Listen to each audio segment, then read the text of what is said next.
Hi everyone, welcome back to my channel cam solution for you. कैसे हैं आप सभी स्टूडेंट्स। आज हम पढ़ने वाले हैं क्लास 12 केमिस्ट्री के चैप्टर कोऑर्डिनेशन कंपाउंड का एक इम्पोर्टेंट टॉपिक सीएफटी थ्योरी, जिसको क्रिस्टल फील्ड थ्योरी या फिर क्रिस्टल क्षेत्र सिद्धांत बोलते हैं।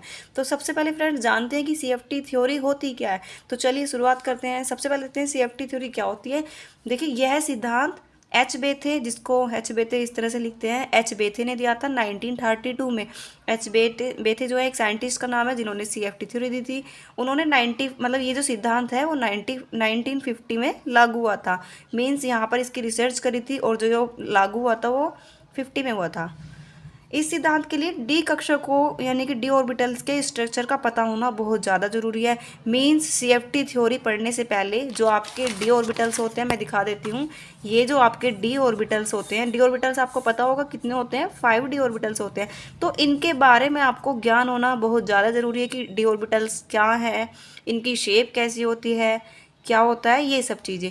जब तक आपको ये पता नहीं होगा तब तक आपको अच्छे से समझ में नहीं आएगा। तो चलिए सबसे पहले हम डी ऑर्बिटल्स ही पढ़ लेते हैं ताकि आपको इजीली समझ आ जाए।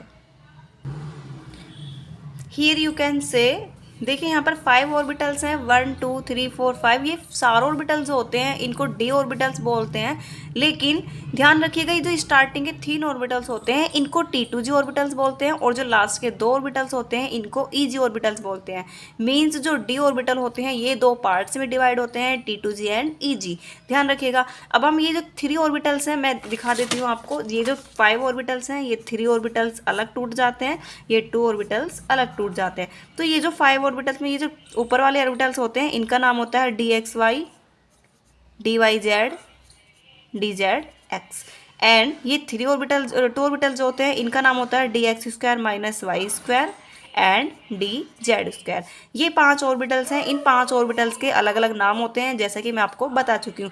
चलिए अब इनके स्ट्रक्चर देखते हैं। यहाँ पर आप देख सकते हैं ये 5 ऑर्बिटल्स मैंने लिखे हुए हैं। तो पहले हम सबसे पहले इन 3 ऑर्बिटल्स के नाम देखते हैं। तो मैं यहाँ पर देखिए DXY लिख देती हूँ, DXY, DYZ and DZX।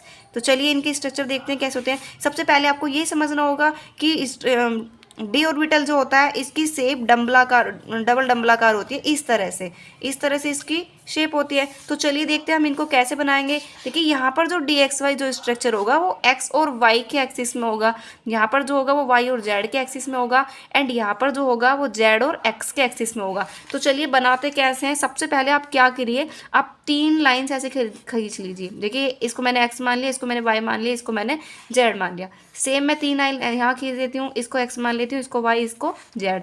And same मैं इसको ऐसे खींच लेती हूँ, इसको एक्स मान लेती हूँ, इसको वाई और इसको जेड। ओके, अब हम देखते हैं। मैं दूसरा कलर ले लेती हूँ।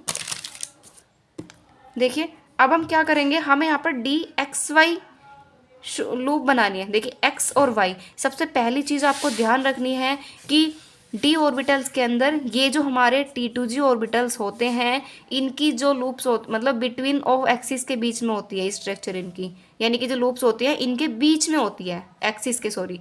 तो यहाँ पर देखिए एक्स और वाई आपका यहाँ पर है, यानी कि हमारे इस तरह से ऑर्बिटल बनेगा और एक आप इसके बीच में इस तरह से बना सकते हैं। ओके, तो बेसिकली हमारा जो स्ट्रक्चर बन जाएगा वो इस तरह से बन जाएगा। नेक्स्ट देखते हैं।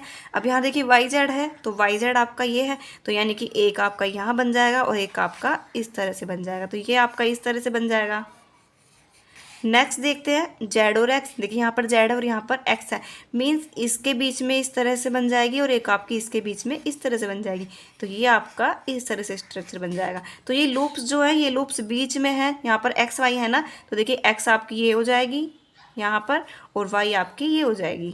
ओके, यहाँ पर क्या है, वाई और जेड है, तो वाई आपकी स्टूडेंट्स ये हो जाएगी और जेड आपकी ये हो जाएगी।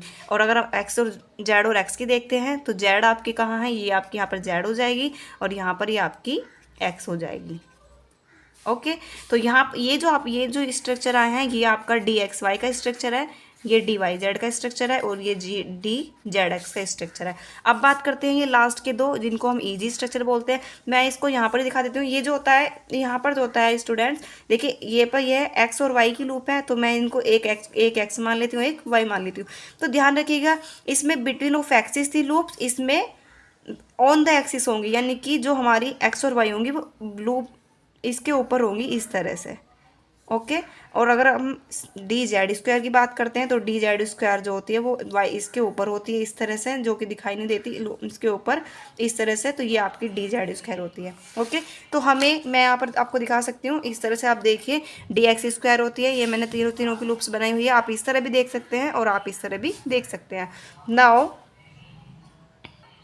You can see here the structure of eg orbitals. यहाँ पर देखिए एक ऑर्बिटल ये है, ये D X square minus Y square का ऑर्बिटल है, जिसको मैंने देखा होता है लूप के ऊपर बनाते हैं, तो इसको आप इस तरह बना सकते हैं। और यहाँ पर आप देख सकते हैं डी जेड स्क्वायर का है, तो डी जेड स्क्वायर का इस तरह से बनता है, तो यहाँ पर आपका ये इस तरह बन सकता है। तो फाइनली ये जो आपके 5 ऑर्बिटल्स हैं, D X square, D X Y Z Z X, D X square minus Y square and D Z square. तो बेसिकली ये 5 ऑर्बिटल्स के बारे में अब आपको ज्ञान हो गया है। अब हम वापस आ जाते हैं। देखिए हमने अब ये चीज़ें समझ ली इतनी कि जो हमारा सीएफटी थ्योरी थी वो एच बेते ने दी थी, 1932 में रिसर्च की थी, लेकिन जो वो रूल लागू हुआ था वो 50 में लागू हुआ था। और इसके लिए हमें डी ऑर्बिटल्स का ज्ञान होना चाहिए, तो हमें डी ऑर्बिटल्स के बारे में अब पता चल चुका है। अब हम सीएफटी थ्योरी के कुछ मुख्य पॉइंट्स पढ़ते हैं जो कि बहुत ज़्यादा इंपॉर्टेंट है, और अगर सीएफटी थ्योरी एग्जाम में आता है तो आपको ये लिख कर आना बहुत ज़रूरी है। तो चलिए शुरू करते हैं। फर्स्ट देखते हैं पॉइंट, जब central metal atom means metal ligand के पास आता है। मैं आपको सेंट्रल मेटल एटम और बता देती हूँ। देखिए जैसे मैंने एक एग्जाम्पल ले लिया FeCN का 6, ये एक एग्जाम्पल है। तो आपको पता है ये क्या होती है, आपकी मेटल होती है जिसको सेंट्रल मेटल एटम बोलते हैं, और ये आपका क्या होता है, लिगेंड। ओके, तो इन्होंने कहा कि जब central metal atom means ferrous ligand के पास आती है, मींस साइनाइड के पास आती है, तो मेटल के समान ऊर्जा वाले डी ऑर्बिटल, ये जो मेटल है ना इसकी जिसकी एनर्जी बराबर होगी, तो समान ऊर्जा वाले डी ऑर्बिटल जो होते हैं वो असमान ऊर्जा वाले 2 कक्षक में टूट जाते हैं। यानी कि जो डी ऑर्बिटल्स होते हैं ना, इसके जो डी ऑर्बिटल्स होते हैं वो असमान ऊर्जा वाले 2 कक्षों में टूट जाते हैं। अब मैं आपको समझाती हूँ। देखिए यहाँ पर डी ऑर्बिटल है, ठीक है। अब इसने कहा कि ये समान ऊर्जा वाले ऑर्बिटल्स हैं, लेकिन होगा क्या, ये असमान ऊर्जा वाले 2 कक्षों में टूट जाएंगे। यानी कि जो 3 ऑर्बिटल्स हैं वो अलग टूट जाएंगे, 2 ऑर्बिटल्स हैं वो अलग टूट जाएंगे। इनकी एनर्जी अलग होगी, इनकी एनर्जी अलग होगी। अब देखिए 2 पार्ट्स में टूट गए, पार्ट 1 पार्ट 2। तो ध्यान रखिएगा जो ऊपर वाले ऑर्बिटल होंगे इनकी एनर्जी, ये टेट्राहेड्रल का एग्जाम्पल है, तो इस तरह नहीं टूटते हैं। मतलब अगर टेट्राहेड्रल है तो इस तरह टूटते हैं, ऑक्टाहेड्रल तो 2 ऑर्बिटल्स ऊपर जाते हैं। तो बेसिकली मैंने आपको यहाँ पर सिर्फ इतना समझाया है कि जो हमारे डी ऑर्बिटल्स होते हैं वो समान ऊर्जा के हैं यहाँ पर, लेकिन आगे जाकर ये असमान ऊर्जा के 2 ऑर्बिटल्स में टूट जाते हैं। 2, देखिए यहाँ ये पहला है और ये दूसरा है, एक 2 में अलग टूटते हैं, 3 में अलग टूटते हैं। आई होप आपको समझ आया होगा। जैसे यहाँ पर आप देख सकते हैं डी ऑर्बिटल्स हैं 5, तो 5 जो हम ये होते हैं ये 2 भागों में टूट गए। देखिए यहाँ पर 2 अलग हो गए, 3 अलग। इस तरह नहीं टूटते हैं, ऊपर और नीचे जाते हैं इस तरह। ओके, ये लाइन छूट गई। कक्षकों का विपाटन यानी कि टूटना जो होता है वो कॉम्प्लेक्स के स्ट्रक्चर पर निर्भर करता है। ओके, नेक्स्ट लाइन देखते हैं। सीएफटी थ्योरी में मेटल और लिगेंड के बीच में आयनिक बॉन्ड बनता है। मोस्ट इंपॉर्टेंट लाइन है स्टूडेंट, ध्यान रखिएगा। वीबीटी थ्योरी में आपने क्या पढ़ा था कि दोनों के बीच में कोऑर्डिनेट बॉन्ड बन रहा था, मेटल और लिगेंड के बीच में, लेकिन आयनिक इसमें जो होगा आयनिक बॉन्ड बनने वाला है। मीन्स एक पर पॉजिटिव और एक पर नेगेटिव चार्ज, यानी कि आयनिक बॉन्ड बनने वाला है। स्टूडेंट्स अभी इसके और मोस्ट इम्पोर्टेंट पॉइंट्स शेष हैं, उनको हम नेक्स्ट वीडियो में पढ़ेंगे, क्योंकि अगर ये वीडियो ज़्यादा हो जाएगी तो आपको पढ़ने में इंटरेस्ट नहीं आएगा। आगे बहुत सारे पॉइंट्स हैं जो कि बहुत ज़्यादा इंपॉर्टेंट है, मैं आपको अच्छे से समझाऊंगी। तो नेक्स्ट वीडियो देखना ना भूलें। अगर आपको हमारी वीडियो अच्छी लगी तो प्लीज़ लाइक करें, शेयर करें और सब्सक्राइब करें, और नेक्स्ट वीडियो ज़रूर देखें, क्योंकि इससे भी ज़्यादा इंपॉर्टेंट पॉइंट जो कि आपको एग्जाम में लिख के आने हैं वो आपको ज़रूर देखनी होगी। Thank you.